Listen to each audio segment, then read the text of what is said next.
Hello, my name is Kyle. I'm a videographer. I give Blender a 4 out of 5, and for more reviews like this, click the link below. Before getting Blender, we used to use Adobe After Effects, and it was really difficult to make 3D imagery easily and effectively, and that's why we actually moved over to Blender. We ultimately decided on Blender because it was free. We found a lot of tutorials on YouTube, and we could make things out of other people's assets. So it really helped cut down production time. Blender overall, there's a little bit of a learning curve at first, especially if you've never made 3D imagery before.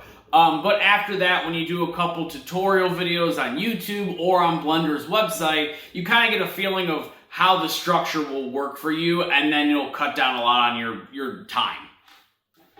My recommendation for anyone considering getting Blender is to watch some YouTube tutorials and see what's possible and if that is too much or too little information for you.